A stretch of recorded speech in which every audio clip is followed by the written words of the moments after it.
Un verre ça va, 3 verres, bonjour les dégâts. Tout le monde a déjà entendu au moins une fois dans sa vie ce message de prévention. Pour certaines personnes, la consommation d'alcool est modérée et rime avec plaisir. Pour d'autres, l'alcool, mais aussi les médicaments et les jeux de hasard et d'argent servent à oublier un quotidien difficile, à essayer de dépasser un mal-être. Lorsqu'ils sont excessifs, ces comportements comportent des risques pour la santé et peuvent avoir de graves conséquences, et ceci à tout âge. Les personnes de plus de 65 ans ne sont pas épargnées par ces problématiques. On en parle avec Marie Cornu, chargée de projet au GREA, groupe Roman Études des addictions. Alors expliquez-nous pourquoi, avec l'âge, la consommation d'alcool devient plus problématique. Alors, la consommation d'alcool peut devenir problématique à tout âge, mais il y a en effet quelques spécificités qui sont liées au processus de vieillissement. Un processus qui, bien sûr, ne se déroule pas de la même manière chez tout le monde. Mais ce qu'on peut dire, c'est que globalement, on observe certaines modifications physiologiques liées au vieillissement. On a un changement au niveau du volume hydrique, c'est-à-dire que la quantité d'eau qu'on a dans le corps, elle tend à diminuer plus on vieillit. Ce qui signifie qu'à consommation égale, le taux d'alcool augmente plus rapidement et au vieillissement. Par exemple, des troubles de la mémoire, des pertes d'équilibre, des chutes, des insomnies, problèmes de digestion, de l'appétit, angoisse ou mal-être. Tous ces symptômes, ils peuvent être attachés au vieillissement, simplement, mais ils peuvent aussi également être présents chez une personne qui a une consommation d'alcool problématique. J'aimerais encore mentionner 2 spécificités importantes liées à la consommation d'alcool chez l'adulte âgé. Tout d'abord, la question des médicaments. Les personnes âgées représentent la catégorie de la population qui consomme le plus de médicaments par rapport à la population générale. Pour faire face à des douleurs chroniques, des angoisses, des insomnies, il y a de nombreux seniors qui ont une consommation élevée de médicaments tels que des antidépresseurs, antidouleurs, somnifères ou tranquillisants. Or, on trouve aussi dans cette tranche d'âge une consommation importante d'alcool, ce qui pose la question très importante des interactions entre alcool et médicaments, qui peut être très problématique. Enfin, un dernier problème d'ordre social, cette fois-ci, dans notre société, la souffrance des personnes âgées, elle est un peu invisibilisée. Ça aussi, c'est une raison qui peut expliquer que la consommation d'alcool, elle devient plus problématique avec l'âge, c'est que ça se vit de manière cachée, plus cachée que chez les jeunes, par exemple. Une part importante des personnes âgées vivent de manière un peu plus isolée et sont victimes notamment de ce qu'on appelle l'agisme, qui est une discrimination liée à l'âge. La consommation d'alcool, elle vient parfois répondre à cette souffrance d'ordre social, atténuer un mal-être lié à cette exclusion sociale. Et là, donc, on est face à une problématique beaucoup moins médiatisée, beaucoup moins visible que la consommation des jeunes sur l'espace public. Est-ce qu'il y a des événements qui peuvent pousser un senior à boire plus d'alcool ? C'est vrai que le passage à la retraite est un moment charnière où là, on observe une augmentation de la consommation d'alcool. Pour la plupart, cette consommation d'alcool était déjà installée auparavant et elle augmente à ce moment-là. Et pour une part d'entre eux, elle se développe à ce moment-là. Donc on sait que typiquement le passage à la retraite avec un deuil important à faire en termes d'identité professionnelle, une identité professionnelle qui est très valorisée dans notre société, ça peut être difficile à vivre et l'alcool peut venir à ce moment-là pour atténuer cette perte. On a de nombreux deuils et pertes auxquels on doit faire face à l'âge âgé. On a parfois la perte d'un conjoint, d'un proche qui peut être difficile à gérer. Effectivement, un vide au niveau de la structure temporelle aussi, avec des contraintes professionnelles qui n'existent plus, donc un apéritif qui peut commencer plus tôt, durer plus longtemps, ça peut être aussi des raisons, donc un changement au niveau du temps. On a aussi plus de temps libre pour renouer justement avec ses amis, ses proches, pour s'occuper de ses petits-enfants, pour développer ses passions, donc c'est pas le vieillissement égale consommation d'alcool, mais c'est vrai que dans certains cas, ça peut arriver. On l'a entendu, la consommation d'alcool, en tout cas quand elle est excessive, elle a des effets néfastes pour la santé, lesquels ? Ce qui est spécifique aux personnes âgées en termes de conséquences d'un point de vue physique, tout d'abord, c'est par exemple la question des chutes et des fractures. La consommation d'alcool figure aussi dans les facteurs augmentant le risque de chute. Donc si on est âgé et qu'on consomme de l'alcool de façon excessive, on double le risque de chuter. En résumé, les chutes, elles sont plus fréquentes et elles aboutissent plus souvent à des fractures chez les sujets âgés que chez les jeunes. Pour compléter par rapport aux effets physiques, il y a des atteintes cérébrales, des atteintes cardiovasculaires ou encore des affections métaboliques et nutritionnelles qui peuvent déboucher sur des pancréatites ou des cirrhoses hépatiques. D'un point de vue psychique, l'alcool, c'est donc un puissant psychotrope qui peut engendrer chez les sujets âgés des troubles cognitifs ou des syndromes démentiels. Si on entend souvent cette croyance qu'un verre par jour, c'est bon pour la santé, si effectivement l'alcool peut être neuroprotecteur dans certains cas, dans certaines conditions, telles qu'une consommation réellement modérée et un mode de vie sain, l'alcool est avant tout un neurotoxique. Voilà, donc on peut avoir des syndromes confusionnels, de l'anxiété, de la dépression, voire jusqu'au suicide, qui peuvent aussi être des conséquences d'une consommation d'alcool excessive. Enfin, d'un point de vue social, on peut observer des conflits conjugaux ou familiaux, un isolement social, une rupture des liens sociaux et familiaux, avec un risque important de désocialisation. En Suisse, la prévalence des personnes âgées avec une problématique d'alcool, elle se situe entre 20 et 25% au sein des institutions. Et au sein des établissements gériatriques tels que les EMS, etc., la consommation d'alcool, elle pose souvent un problème aux équipes soignantes. Alors, quelle est la limite de consommation quotidienne à ne pas dépasser? Quelles sont vos recommandations? Alors, l'Office fédéral de la santé publique recommande de ne pas dépasser plus d'un verre par jour, à partir de 65 ans, qu'on soit homme ou femme. Pas plus de 4 verres par occasion, et puis respecter aussi 2 jours d'abstinence minimum par semaine. Elles sont importantes à connaître, mais elles sont toutefois utilisées avec tact.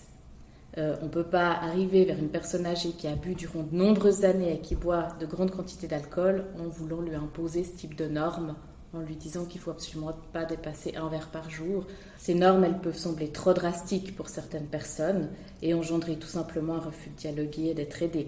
Donc, il s'agit de tenir compte des parcours de vie et parfois, peut-être que des programmes de réduction des risques peuvent déjà être plus pertinents dans certaines situations et engendrer des résultats intéressants. Alors, vous avez parlé des risques. Les risques sont-ils identiques chez une femme que chez un homme? On entend souvent les femmes, elles consomment moins d'alcool que les hommes. Alors là encore, on ne peut pas faire de généralité, mais oui, il semble en effet que les risques soient plus élevés chez une femme. Certains critères physiologiques font que les femmes supporteraient moins bien l'alcool et développeraient plus vite des pathologies lors de consommation excessive d'alcool. Et oui, encore selon les études, les femmes consommeraient moins d'alcool que les hommes, elles consomment davantage de médicaments. La prise d'antidouleurs augmente de façon générale avec l'âge, mais on a une prévalence de 1,5 fois plus élevée chez les femmes.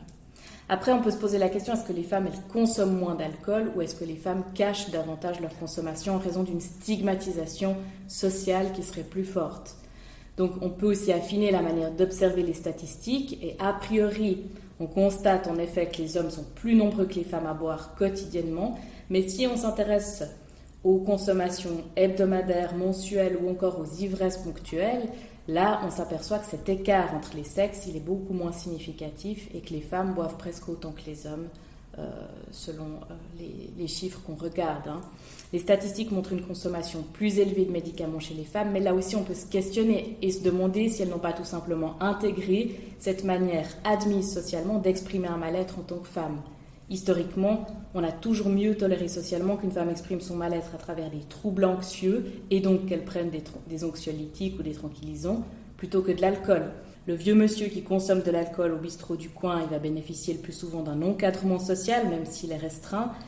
Les femmes âgées qui consomment de l'alcool ou des médicaments ou les deux, toujours pour cette raison de la stigmatisation, elles auront tendance à le faire plutôt seules chez elles avec des risques plus importants de perte d'équilibre, de chute et de fracture où il y aura moins de monde qu'au bistrot ou dans la rue pour leur venir en aide. Et comme les femmes vivent en moyenne plus longtemps que les hommes, on a proportionnellement plus de femmes âgées qui vivent seules à la maison que d'hommes âgés vivant seuls chez eux. Donc c'est vraiment une dimension importante. Alors quels sont les signes d'une consommation d'alcool excessive? À quel moment faut-il en parler avec un médecin? Les signes peuvent être assez nombreux. Donc je ne vais pas entrer ici dans les multiples critères médicaux qui sont utilisés pour diagnostiquer une dépendance, mais je dirais On est face à une consommation excessive lorsque celle-ci a un impact sur notre vie et engendre des problèmes collatéraux. Lorsqu'une souffrance s'est installée et que la consommation elle engendre une modification de son rapport à soi et au monde, quand ça modifie nos relations sociales par exemple, avec une perte d'autonomie et de contrôle sur la consommation, alors là, on se trouve un peu comme aliéné et donc on devrait se donner tous les moyens possibles pour retrouver davantage de liberté et de capacité de choisir.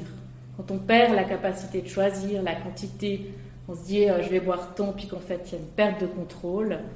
Alors là, c'est vraiment important de pouvoir mettre tout en place pour retrouver plus d'autonomie. Et je crois que c'est important d'en parler au médecin ou à un proche au plus tôt, avant de rencontrer d'importantes difficultés.